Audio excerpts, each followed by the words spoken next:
Hello and a warm welcome to the Pitch Side podcast. I'm your host, the HOD of the BSB. Like, share, comment on the YouTube version of this podcast and subscribe to the YouTube channel. Enable notifications to receive all the updates from these episodes of the podcast and all the content on the channel. Of course, follow us on social media. I'm a site BSB on Twitter, Pitch Side Pod on Instagram, and listen on Spotify, Google Podcast, or any other platform. Join us here for episode 156 of the podcast, and you're welcome. We kick things off from England, and it was the final of the FA Cup between Chelsea and Leicester City. Congratulations go to Leicester City winning their first FA Cup trophy, of course, after reaching the first final in 38 years. Finally, it pays off for them. They win the trophy 1-0. They beat Chelsea. The goal was a beauty, an absolute beauty, from Youri Tielemans in the 63rd minute, accordingly being chosen man of the match. But this match didn't come without its controversies, really. Certainly VAR, we're going to get to, we talk about VAR before getting to anything else, really, to just get it out of the way. There was a penalty shout-out that was, not actually responded to by VAR for Chelsea, which is, probably understandable. The penalty was really, pretty clear, I would say. Why the VAR didn't even have a look at it, we don't know. And then, of course, the big call, I think, was later on in the game, in the 90th minute. Ben Chilwell equalised for Chelsea, and then, of course, the goal was disallowed for... what you expect VAR to cancel goal and to disallow goals for in the modern world, but definitely that was I think that hurts more than the result, I would say. But still, I think Leicester City should thank Kasper Schmeichel for saving them a couple of times late on in the game from chances from both Mason Mount and Christian Pulisic late on in the game. It was, I think, this was a brilliant game, or was it me just missing the fact that, fans are there? Of course, the game had crowds in it.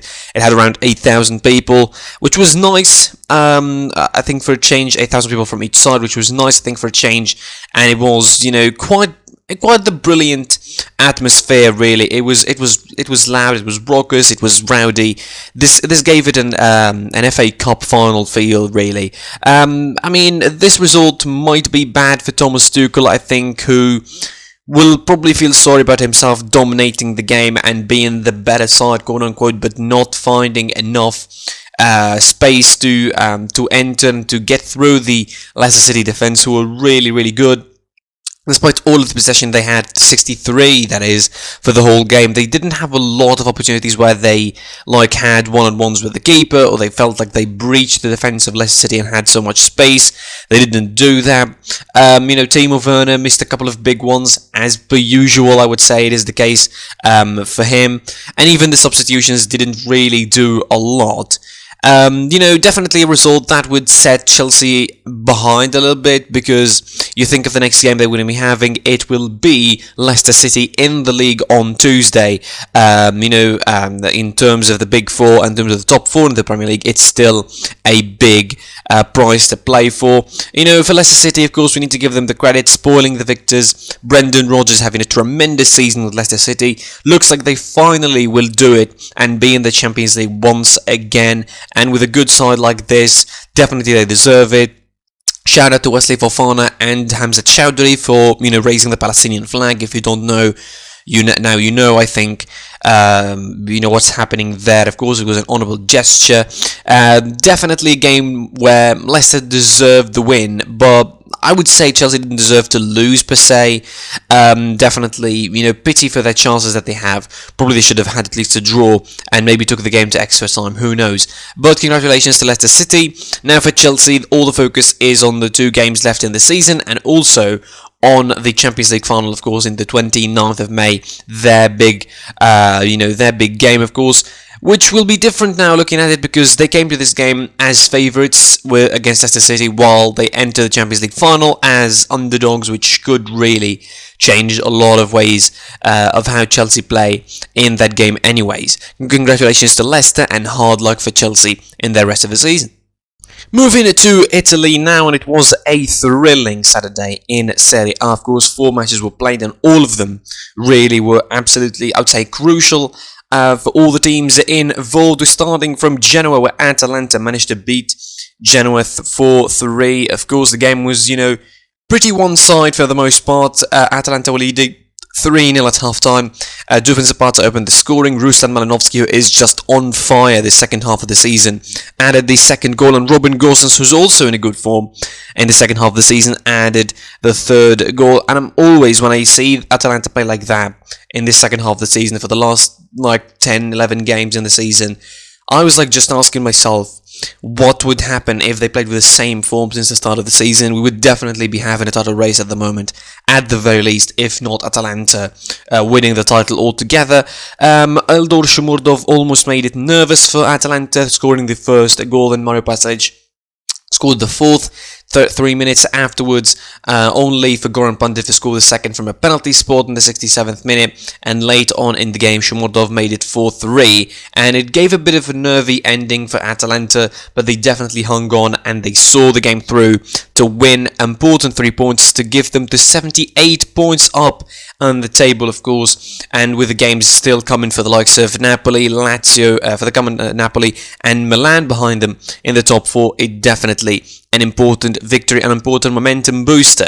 Another victory that was a momentum booster was Spezia's win against Torino. They completely smashed the Torino side 4-1, and they put them under the spot, really, considering they still have, of course, a game in hand against Lazio in the season, and if they lose that and Benevento maybe win, they will be in great danger of relegation. I mean, mathematically it's almost survival for Torino, but definitely not guaranteed. Spezia managed to defeat them 4-1, certainly a result that would guarantee Spezia remaining in Serie A. In fact, officially, that's why the celebrations were really wild for that victory. Certainly the only consolation coming from Andrea Belotti from the penalty spot. I mean, he doesn't deserve to play in a team like Torino, let's be fair. Someone like Belotti deserves to play in a bigger team, someone who scores as much goals as Belotti, but obviously we can all understand his loyalty to Torino, and we saw Italian players being very, very loyal to their teams before. We saw Buffon really being loyal to Juve.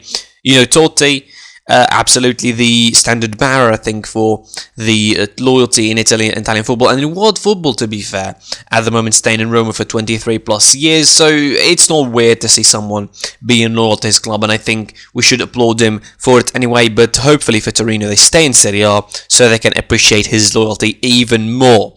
Moving on, of course, to the big game, the Derby dell'Italia, was Juventus hosting Inter Milan. This was a must-win game for Juve, definitely a game where they needed the 3 points, and they got the 3 points, and it wasn't a game without its controversy. Of course, it's a game between Juventus and Inter, so it will have its controversy.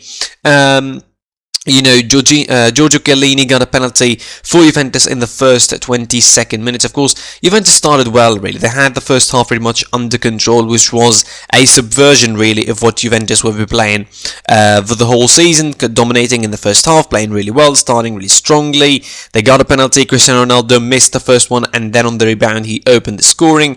Then Lukaku actually responded from the penalty spot as well, 35 minutes in the game, and then Juan Cuadrado, still convinced that he is the best player of Juventus for the whole season. Make it 2-1 before half-time, of course, but then the game, I think, took completely different, sort of path after Rodrigo Bentancur got sent off early on in the second half. Again, I'm not really convinced with him, and this is another example of why, really, it was a very rash tackle for Rodrigo Bentancur, taking his marching orders, and then, of course, Inter Milan taking real control of the game. Afterwards, they scored the second goal, or should I say, Chiellini scored the second goal for them, an own goal in the 83rd minute, and you can imagine the stress for Juventus hitting all-time high, I think, at that moment, but only for Juan Cuadrado to deflate everything and scoring the third goal in the 88th minute, for Juventus, of course, a goal that meant that Juventus still involved in the battle, still involved in the skirmish for the top 4, 75 points, which means that the game between Milan and Atalanta is going to be so huge for them next week, assuming that Milan, of course, winning on Sunday against Cagliari as well, and assuming that Napoli would defeat Fiorentina on Sunday as well. For Inter Milan, of course, they would not need to worry about anything. I mean, the league is over but pretty much they're going to take that on the chin and just go and prepare for next season. Of course, they're going to be having to be in the European competitions, so they need to focus on that. Another big game in Italy, of course, the derby in Roma, and Roma managed to defeat Lazio 2-0. Finally, Roma managing to subvert their season around and, their form around, their late form around, and beating Lazio 2-0. This was a good game for Roma, really more offensive than they usually do. Certainly deserving of victories. 2 goals in on either side of halftime. Henrik Mkhitaryan and Pedro scoring the goals, coming up with the goods for Roma, of course, at least getting them up to 61 points. Of course, impossible to get any higher on the table for them. They will not get any lower by any means of the imagination, so 7th spot, playoff spot, is going to be pretty good, and of course it's a guaranteed almost qualification to Europe, since it's Juve vs Atalanta who are going to be playing in the Coppa final, so there was no worry about that in the first place. A good victory for Roma, and these last couple of matches maybe will be a good watch for Jose Mourinho before getting properly into the job starting from the summer. Serie A action still continuing, of course, today and on Monday. Fiorentina Napoli on today, Benevento Crotone, Udinese Sampdoria, Parma Sassuolo, Milan Cagliari, and on Monday it will be Hellas Verona Bologna. Of course, a crucial games for Napoli and Milan, considering the remainder in the top 4 spots in Serie A. Quick stop now to the Premier League. 3 matches took place on Saturday. It was Burnley losing to Leeds United 4-0 at home at Turf Moor. A great game for Leeds United, of course. Complete deserved victory, of course. 3 goals in the second half.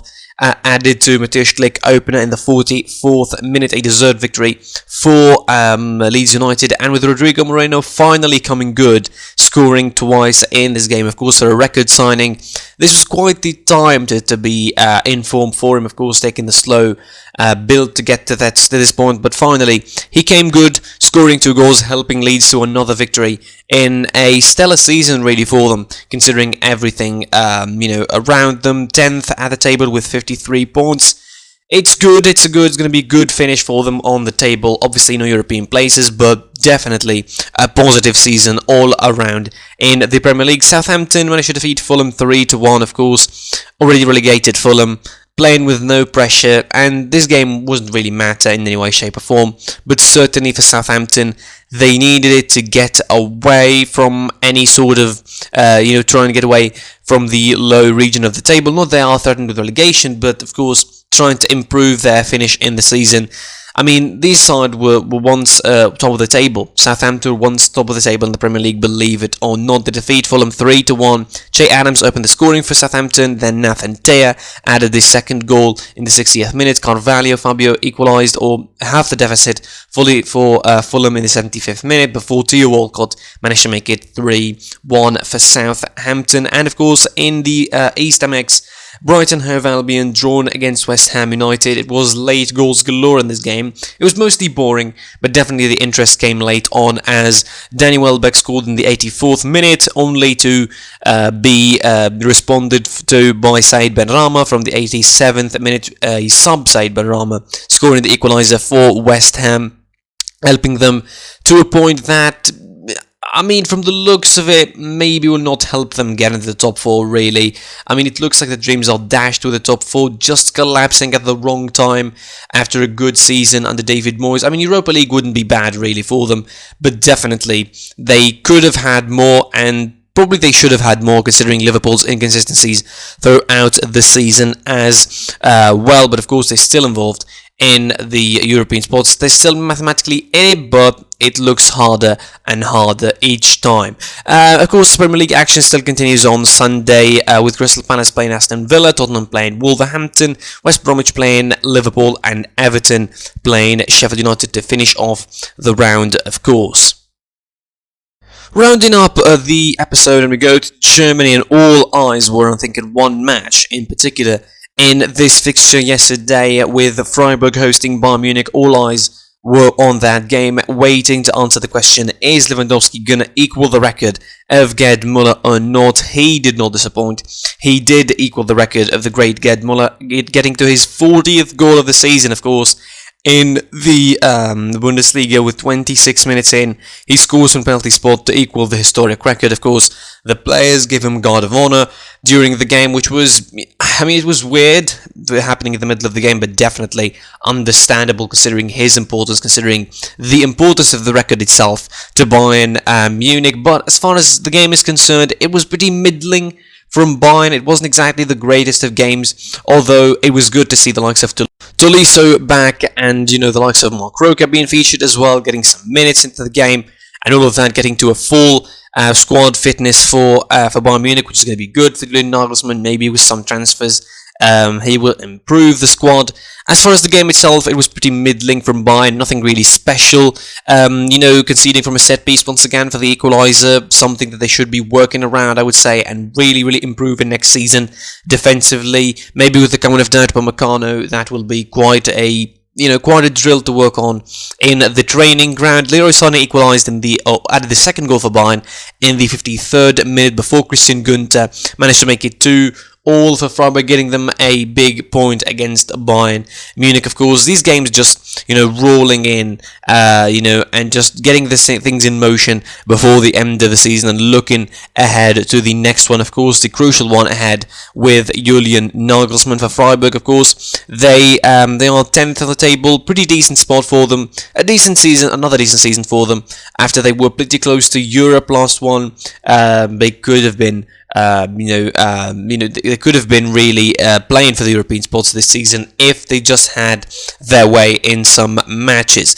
Elsewhere in the Bundesliga, of course, Arminia Bielefeld drawn against Hoffenheim, 1-1. Of course, Arminia Bielefeld still involved in this in the relegation skirmish. Of course, with the games coming up, they are 2 points behind or ahead of Köln and 1 point ahead of Werder Bremen at the table, which is not a safe gap. Of course, we have just one fixture before the end of the season. Bayer Leverkusen in a mid-table game, literally drawn against Union Berlin.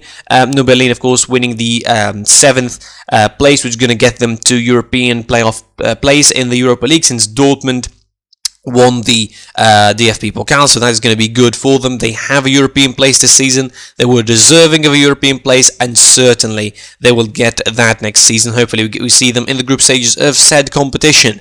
Stuttgart managed to defeat Borussia Mönchengladbach in another head-to-head mid-table game as well, with Stuttgart, of course, coming back actually from a Borussia Mönchengladbach lead thanks to Lars Stindl right on half-time. They equalise quickly and managed to score the second in quick succession in 5 minutes of each other, with Wataru Endo and Sasa Kalajdzic bringing the points for VfB Stuttgart. Kalajdzic with another goal this season. He's really, really proven himself as one of the best strikers of the Bundesliga this season, coming up with the goods in the season. 22 goals for him now, with Stuttgart is absolute machine at the moment with the team, and certainly is going to be the target of interest from a lot of clubs, I would say, in Germany, and certainly also outside of Germany. He is, of course, he's not that really far in the scoring charts of the Bundesliga. 16 goals this season for him.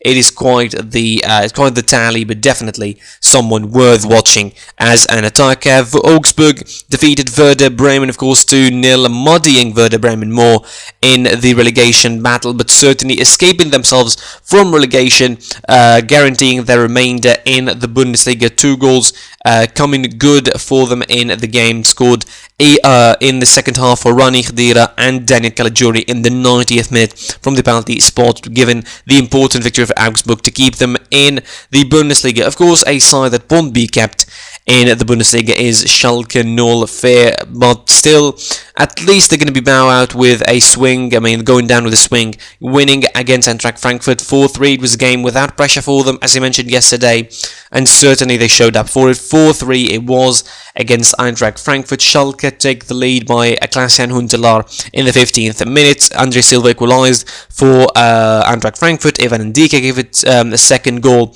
given the lead for Frankfurt in the 51st minute. Then it was a 3-goal galore for Schalke. Blendy Idrisi scoring in the 52nd minute, making it 2-2. Then Florian Flick making it 3-2. Matthew Hoppe, the American youngster, scoring in the 4th draw for Schalke before Andre Silva scored the third and the consolation goal for Eintracht Frankfurt in the 72nd minute. I think the good thing for Frankfurt is the fact that Andre Silva is garnering himself 2 goals for Eintracht Frankfurt, but it looks like their Champions League hopes might just be dashed depending on the result.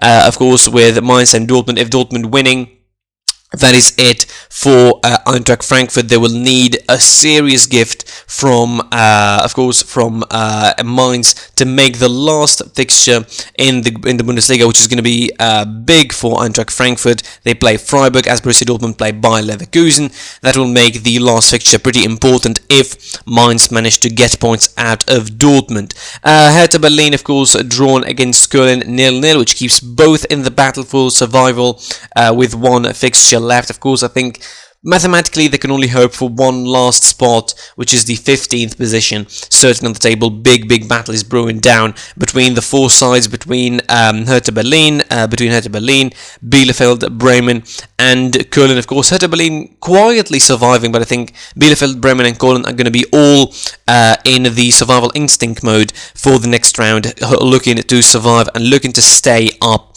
in the Bundesliga. Of course, for this round, it's still action on Sunday with Mainz, as I mentioned, hosting Dortmund, and the big game for RB Leipzig against Wolfsburg, game that maybe won't mean a lot in the grand scheme of things, but for Wolfsburg it's an important one to stay in the top 4 and to go to the Champions League next season. Next round, of course, the final round in the Bundesliga will be played next Sunday. All the games will be played at once. It will be Hoffenheim versus Hertha Berlin, Köln versus Schalke, a relegation fight, Union Berlin versus Leipzig, Bayern Munich hosting Augsburg in a Bavarian derby, Borussia Dortmund hosting Leverkusen, Eintracht Frankfurt hosting Freiburg looking for the top 4 spot, Stuttgart hosting Arminia Bielefeld, Wolfsburg hosting Mainz and Werder Bremen hosting Borussia Mönchengladbach. It's going to be really important and a big battle in the Bundesliga. That's it from me for this episode. I was your boy, the HOD of the PSP. Like, share, comment on the YouTube version of this podcast, subscribe to the YouTube channel, enable notifications to receive all the updates from these episodes of the podcast. Of course, follow us on social media, PSP on Twitter, page SidePod on Instagram,